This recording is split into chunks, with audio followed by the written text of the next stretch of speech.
কবে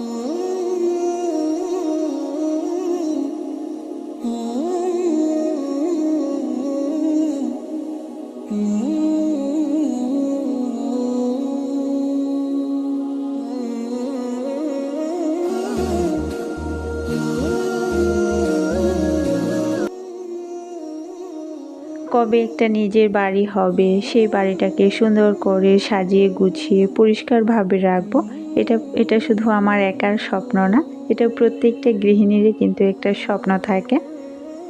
আসসালামু আলাইকুম সবাইকে। সবাই কেমন আছেন? আশা করছি আল্লাহর রহমতে সবাই ভালো আছেন, সুস্থ আছেন। আলহামদুলিল্লাহ, আমিও আমার পরিবার নিয়ে আছি ভালোই। আজকের ভিডিওটা একটু অন্যরকমভাবে সাজিয়েছি। প্রত্যেকটা দিন কিন্তু একরকম যায় না, এক একটা দিন এক এক রকম যায়। তো আজকে আমি আমার যে রান্নাঘরের জানালাটা আছে সেটাই পরিষ্কার করব। আর এই জানালা পরিষ্কার করতে গিয়ে আমার যে একটা পরিষ্কারের প্রতি অনীহা চলে এসেছে, বলতে পারেন একটা বাজে অভিজ্ঞতার কথা আপনাদের সাথে শেয়ার করব।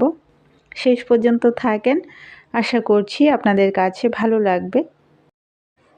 তো প্রথমেই আমি আগে রান্না করে নিয়েছি, যেহেতু আমি এর আগে এই ধরনের কোনো জানালা পরিষ্কার করিনি, আর এবারে আজকেই প্রথম করছি। তো সেজন্য ইউটিউবে সার্চ দিয়ে দেখেছি যে কিভাবে সহজভাবে আসলে পরিষ্কার করে নেওয়া যায়। তো এখানে আমি বেকিং সোডা নিয়েছি, তারপরে ডিটারজেন্ট পাউডার নিয়েছি, আর লেবুর রস, আর সবশেষে গরম পানি দিয়ে একটা লিকুইড বানিয়ে নিয়েছি। তো লিকুইডটা অনেক কাজের, সত্যি কথা বলতে গেলে। তো এই লিকুইডটা বানিয়ে আমি 15 মিনিটের জন্য জানালার মধ্যে লাগিয়ে রেখেছিলাম। তো 15 মিনিট আমি আসলে ভিজতে দিয়েছিলাম যেন ময়লাগুলো সহজে উঠে আসে। তো জানালাটার অবস্থা দেখেই বুঝতে পারছেন অনেকটা ময়লা। আর যারা এই বাসায় ভাড়া ছিল ওনারা হয়তো বা জানালাটা ওভাবে কখনো পরিষ্কার করেনি। আসলে কবে নিজের বাড়িতে যাব, তখন নিজের বাড়িটাকে সুন্দরভাবে গুছিয়ে রাখব, সুন্দরভাবে পরিষ্কার রাখব, সেই চিন্তা ভাবনা বাদ দিয়ে যেখানে থাকছি, যেখানে জীবনের সময়টা পার করছি, সেই জায়গাটাকে ভালোভাবে গুছিয়ে আমার মতে সেই জায়গাটাকেই নিজের মতো করে গুছিয়ে নেওয়াই ভালো। তো দেখে বুঝতে পারছেন আমার হাতের কি অবস্থা হয়েছে। আর এই জানালা পরিষ্কার করতে গিয়ে আমি কিন্তু একেবারে বিরক্ত হয়ে গিয়েছি। যদিও ময়লাগুলো খুব সহজভাবে উঠে আসছে, কিন্তু জানালার যে গ্লাসগুলো আছে সেগুলো পরিষ্কার করা কিন্তু একটু কষ্টের। তো আসলে হাতগুলো ভিতরে যেতেই চায় না। তো ভিজিয়ে রাখার ফলে যেটা হয়েছে, তারের সোফাটা দিয়ে একটু দোলার কারণেই কিন্তু ময়লাগুলো একদম সুন্দর মতো করে উঠে আসছে। আর আমি এই জানালার গ্লাসগুলো পরিষ্কার করার জন্য একটা ব্রাশ ব্যবহার করেছি। আসলে ব্রাশটা যে আমার কি উপকার করেছে আমি আপনাদেরকে বলে বোঝাতে পারবো না। তো আমরা যারা গৃহিণী, আমাদের তো এই সমস্ত পরিষ্কারের কাজগুলো করতেই হয়। আপনারা এই ধরনের জানালা পরিষ্কার করার সময় এরকম ব্রাশ ব্যবহার করতে পারেন। ব্রাশটা কিন্তু আপনার খুব বেশি উপকারে আসবে। আর সবশেষে আমি যেটা করেছি, সামান্য পরিমাণ ভীম লিকুইড নিয়ে আবার একটা নেট দিয়ে গ্লাসগুলোকে একটু কষ্ট করে হাতগুলো ভিতরে ঢুকিয়ে ডলা দিয়েছি। পরে ভালো মতো পরিষ্কার করে নিয়ে গ্লাসগুলো কিন্তু অনেক বেশি চকচকা হয়েছে। আর এখন এই তো সমস্ত আশেপাশের জায়গাগুলো পরিষ্কার করে নিব, যেহেতু অনেক বেশি ময়লা হওয়ার কারণে জানালাটাতে আশেপাশগুলোও কিন্তু অপরিষ্কার হয়েছে। তো বেশ ভালোভাবে এগুলো পরিষ্কার করে নিব। আসলে হচ্ছে আমার রান্নাঘরের জানালা পরিষ্কার করতে গিয়ে এই পরিষ্কারের প্রতি আমার কিন্তু একটা অনীহা চলে এসেছে, কারণ আমি অনেকটা সময় নিয়ে আজকে এই জানালাটাকে পরিষ্কার করেছি। যে কোনো জিনিস গোছানো ভালো, পরিষ্কার করা ভালো, তবে একটানা যদি আপনি অনেকটা সময় নিয়ে সেই কাজটা করেন তাহলে কিন্তু আপনার সেই কাজটার প্রতি একটা অনীহা চলে আসে।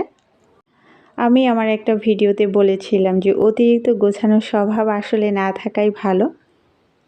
একটা মানুষ যখন অনেকটা সময় নিয়ে একটা কাজ করবে বা অতিরিক্ত গোছাতে যাবে, তখন সেই মানুষটা কিন্তু পরবর্তীতে একটা সময় ডিপ্রেশনে ভুগতে পারে। কারণ আজকে দেখেন আমি অনেকটা সময় নিয়ে রান্নাঘরটা পরিষ্কার করেছি, তো এই জন্য আমার কিন্তু এসব কাজের প্রতি একদম অনীহা চলে এসেছে। তো যে কোনো জিনিস আসলে অতিরিক্ত গোছানোর স্বভাবটা আসলে আমি মনে করি যে না থাকাই ভালো। তো তবে বাসার সমস্ত জায়গা থেকে রান্নাঘরে যেহেতু আমাদের গৃহিণীদের বেশিরভাগ সময়টা যায়, তো বলতে পারেন যে এখানে আপনার একাই রাজত্ব চলে। তো এই জায়গাটাকে আমি চাচ্ছি আমার মতো করে একটু গুছিয়ে রাখতে। যে দিনের অনেকটা সময় কিন্তু বিশেষ করে আমাদের রান্নাঘরে সময়টা চলে যায়। তো আমি চাচ্ছি যে, যে জায়গাটাতে এতটা সময় দিচ্ছি, এতটা সময় থাকছি, সেই জায়গাটা থাক না একটু সুন্দর, থাক না একটু পরিষ্কার। তো যতই কষ্ট হোক না কেন, মন না চাইলেও পরিষ্কার পরিপাটি এবং সুন্দরভাবে গুছিয়ে রাখার চেষ্টা করি। তবে হ্যাঁ, অবশ্যই আমার যেটা আছে, যতটুকু আছে, তাই দিয়েই আমি কিন্তু সুন্দরভাবে পরিপাটি করে রাখার চেষ্টা করি।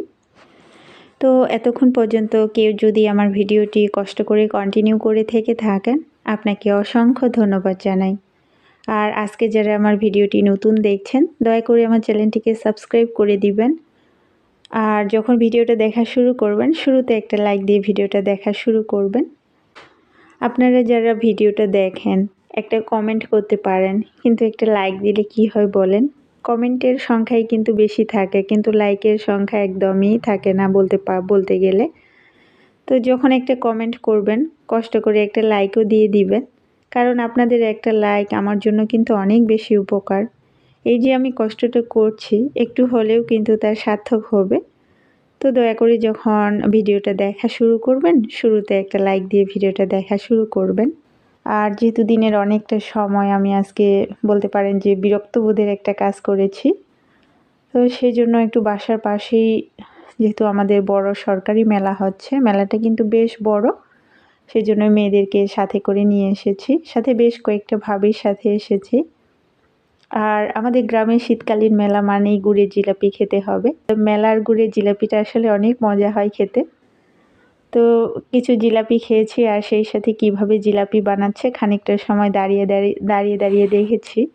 আর পাশেই তো আগুন ছিল, সব মিলিয়ে অন্যরকম একটা ভালো লাগা কাজ করছিল। যেহেতু আমাদের পঞ্চগড়ে কিন্তু প্রচুর পরিমাণে শীত এখন। আর আমি যখনই মেলায় আসি বাচ্চাদেরকে এই নৌকাটাতে উঠাই, কারণ ওরা এখানে উঠলে খুব বেশি আনন্দ পায়। সেজন্য যতবারই মেলায় আসি না কেন ওদেরকে এখানে উঠাই।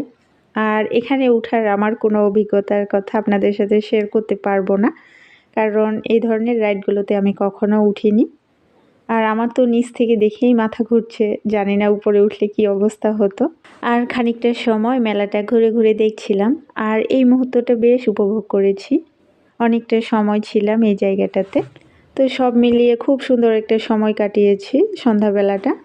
তো আজকে আর ভিডিওটা বড় করতে চাচ্ছি না, আরেকটি নতুন ভিডিও দেখার আমন্ত্রণ জানাচ্ছি আগে থেকেই।